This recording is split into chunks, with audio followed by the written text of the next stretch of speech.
ಅಣ್ಣ ನಮ್ಮ ಕಾಕಾನ ಹೋಗದಿರಿ ನಾ ಹಾಡಿಕೆ ಬಾಳದ ನಿಮ್ಮ ಅಭಿಮಾನಕ್ಕೆ ನಾನು ಯಾವಾಗಲೂ ಚಿರಋಣಿ. ಉಂಡಾಡಿ ಕೃಷ್ಣಮನ ಪಾದಕ ಹಾಕ್ಯಾರೋ ಹಯ್ಯ.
ದೇಶಕ್ಕಾಗಿ ರಾಯಣ್ಣ ಹೋಗಂದೋ ದೇಹ ಬಂಡ ಬಿಡಿಸರ ಬಂಡಾಯಕ ಪಡಲಿಲ್ವೋ ಭಯ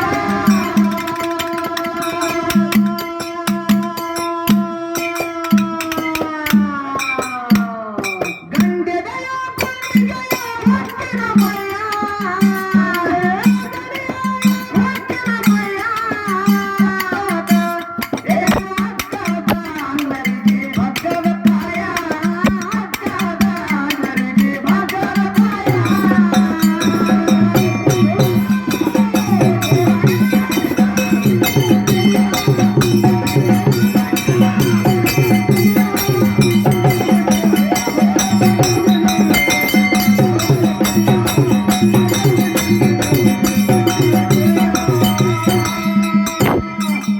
ಸಮಾಧಾನ ಮಾಡಿ ತಾಳ ಬರೀ ಹುಡುಗ ಕುಣಿಬೇಕು ಹೆಂಗ ಕ್ರಾಂತಿವೀರ ಸಂಗೊಳ್ಳಿ ರಾಯಣ್ಣ ಅಂದ್ರೆ ಸಾಮಾನ್ಯ ಇದ್ದಿದ್ದಿಲ್ಲ. ಹೆಂಗಿದ್ದೀರಿಪ್ಪ ಹೆಂಗಿದ್ದ ವೀರ ಇದ್ದ, ಸೂರ ಇದ್ದ, ಧೀರ ಇದ್ದ, ಇದ್ದ ಚೆನ್ನಮ್ಮ ತಾಯಿ ಬಲಗೈ ಬಂಟನಾಗಿದ್ದ. ಹೌದು ಕಿತ್ತೂರು ಸಂಸ್ಥಾನದ ಮೇಲೆ ಒಂದು ಯುದ್ಧ ಆಗೋಯ್ತು. ಹೌದು ಇದ್ದಾಗ ಹೊತ್ತು ಆ ಯುದ್ಧದಾಗ ನಮ್ಮವ್ರಿಗೆ ಸೋಲಾಯ್ತು, ನಮ್ಮವ್ರೇ ಮೋಸ ಮಾಡಿದ್ರು. ಮೋಸ ಮಾಡ್ದಪ್ಪ ನಮ್ಮವ್ರು ಮೋಸ ಮಾಡ್ತಿರ್ತಾರ ಹೌದು ಮೋಸ ಮಾಡ್ತಾರಲ್ಲ ನಮ್ಮವರೇ ನಮಗ್ ಮೋಸ ಮಾಡಿದ್ರು, ನಮಗೆ ಸೋಲಾಯ್ತು, ನಮ್ಮವ್ರು ಸೋತ್ರು. ಹೌದು ಇದೇ ಸಮಯದೊಳಗ ಚೆನ್ನಮ್ಮ ತಾಯಿ ಹಿಡಿದು ಶರಮನಿ ಒಳಗೆ ಹಾಕಿದ್ರು. ಹೌದು ರಾಯಣ್ಣ ಹೌದು ಸಾಧನ ವೇಷದಾಗ ಹೋಗಿ ಚೆನ್ನಮ್ಮ ತಾಯಿಗೆ ಭೇಟಿ ಕೊಟ್ಟು ಬರ್ತಿದ್ದ. ಹೌದು ಭೇಟಿ ಕೊಟ್ಟು ಬರ್ತಿದ್ದ. ಬ್ರಿಟಿಷರು ಸಾಧುರಿಗೆ ಅಷ್ಟೇ ಬಿಡ್ತಿದ್ರು, ಉಳ್ಕದವ್ರು ಯಾರಿಗೂ ಬಿಡ್ತಿದ್ದಿಲ್ಲ. ಇಲ್ಲ ಸಾಧನ ವೇಷ ಹಾಕೊಂಡು ಹೌದು ಚೆನ್ನಮ್ಮ ತಾಯಿಗೆ ಹೋಗಿ ಭೇಟಿ ಕೊಟ್ಟು ಬರ್ತಿದ್ದ. ಸೈನ್ಯ ಬಲ ಮಾಡ್ತ ಏನಂತ ಏ ರಾಯಣ್ಣ, ಹೌದು ನನ್ನ ಮಗನಿಗೆ ನಿನಗೆ ಹೊತ್ಕೊಡ್ತೀರಿ ಹೇಳ್ಕೊಳ್ಳಕತ್ತಿನೋ, ಹೌದಾ ಯಾಕೆ ಕೊಳ್ಳಕತ್ತೀನಿ ಅಂತ ಕೇಳಿದ್ರ, ಹೌದು ಯಾಕ್ರೆ ಮುಂದ ನಿನ್ನ ಸೈನ್ಯ ಬಲ ಆಗ್ತದ. ಹೌದು ಸೈನ್ಯ ಬಲ ಆದಾಗ ನೀವು ಸುಮ್ಮ ಕುಂದ್ರ ಕಾಲಕತ್ತರ ಡಾನ್ಸ್ ಡೇ ನೋಡ ಕನ್ನಡಿಗರ ಮನಸ್ಸು ತೊಟ್ಟಿಲದೊಳಗ ನಕ್ಕಂಗ ಕೂಸ. ಹೌದು ಹುಣಜಂತಿ ಜಾತ್ರೆ ಒಳಗ ಬಂಡಾರ ಹಾರ್ತದ ಬಿರ್ಸ, ಅರಕೇರಿ ಜಾತ್ರೆ ಒಳಗ ಬಂಡಾರ ಹಾರ್ತದ ಬಿರ್ಸ. ಹೌದು ಸ್ವಾತಂತ್ರ್ಯ ಸಿಕ್ಕದು ರಾಯಣ್ಣ ಹುಟ್ಟಿದ ದಿವಸ. ಹೌದಾ ಹುಟ್ಟಿದ ದಿವಸ ಸ್ವತಂತ್ರೋತ್ಸವ ಆಯ್ತು, ಆಯ್ತು ಮರಣ ಹೊಂದಿದ ದಿವಸ ಗಣರಾಜ್ಯೋತ್ಸವ ಆಯ್ತು. ಆಯ್ತು ಎರಡು ದಿವಸ ಹೌದು ನಾವು ಸಾಕಿರ್ತಕ್ಕಂಥ ಟಗರಿನಲ್ಲಿ ಹಿಂದಕ್ಕೆ ಸರದ ಮುಂದಕ್ಕೂ ಗೊದ್ದುವಂತ ಶಕ್ತಿ ಐತಿ. ಶಕ್ತಿ ಐತಿ ಟಗರಿನ ಮಲ್ಯಾಕ ಹೌದು ಐತಿ. ನಾವು ಸಾಕಿರ್ತಕ್ಕಂಥ ಟಗರಿನಲ್ಲಿ ಹಿಂದಕ್ಕೆ ಸರದ ಮುಂದಕ್ಕೂ ಗೊದ್ದುವಂತ ಶಕ್ತಿ ಐತಿ. ಹೌದು ಆ ಟಗರು ಸಾಕಿದವ್ರ ಬಲ್ಯಾಕ ಹಾಲಿನಂತ ಗುಣ ಐತಿ. ಗುಣ ಐತಿ. ಬಲ್ಯಾಕ ಹಾಲಿನಂತ ಗುಣ ಐತಿ. ಗುಣ ಐತಿ. ಹುಡುಗರ ಹೃದಯದೊಳಗ, ಯುವಕರ ಹೃದಯದೊಳಗ ಕ್ರಾಂತಿವೀರ ಸಂಗೊಳ್ಳಿ ರಾಯಣ್ಣನ ಅಭಿಮಾನ ಐತಿ. ಹಣವ ಮಾಸ್ತರ ಹೌದು ಅದಕ್ಕೆ ಅಭಿಮಾನ ಇಟ್ಟು ಕ್ರಾಂತಿವೀರ ಸಂಗೊಳ್ಳಿ ರಾಯಣ್ಣ ಮಹಾರಾಷ್ಟ್ರ ಇರ್ಲಾಕ ಹೌದು ಅವ ನಮ್ಮ ಹಾಲು ಮತ್ತು ಸಮಾಜದವ ಅದನ. ಹೌದು ಅವ ಹೋರಾಟ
ಹೋದ್ರಿಯಪ್ಪ ಅವ್ರು ತಾಳ ಕೊಟ್ಟು ಹೇಳಮ್ಮ ಇಲ್ಲಿ ಇವರಲ್ಲ ಅವ್ರು ಬರ್ಲಿ ಅವರು ಬರೀಲಿ ಅವ್ರು ಸಾಲಿ ಕಲ್ತಾರ ಖುಷಿ ಪಡನ್ನು ಹೌದು ಅವ್ರದೇ ಕೆತ್ತ ಹೇಳ್ಬೇಕು ಅವ್ರು ಕೇಳಿಸ್ಕೊಂಡ್ರೆ ಮತ್ ನಿಮ್ಗೆ ಏನ್ರ ಮತ್ತೆ ಯಾವ್ದ್ರ ಶಿಸ್ತು ಸಮಿತಿ ಸಿಗಸಾಗಿದ್ರು ನಿಮಗೆ ಹಾ ಅದು ಸಿಗಬೇಡ್ರಿ ಮಾಸ್ತರ್ ಅವ್ರ ಹೌದು ಮಾಸ್ತರ್ ಅಂದ್ರೆ ಬಾಳ ಹುಷಾರ್ ಇರ್ಬೇಕು ಎಲ್ಲಾ ಕಡೆ ಕಣ್ಣು ಇರ್ಬೇಕು ಎಲ್ಲಾ ಕಡೆ ಕಿವಿ ಇರ್ಬೇಕು ಹಾ ಸುಮ್ ಮಗ ಮದಾಗ ಹಿಂಗ್ ಇರಬಾರ್ದು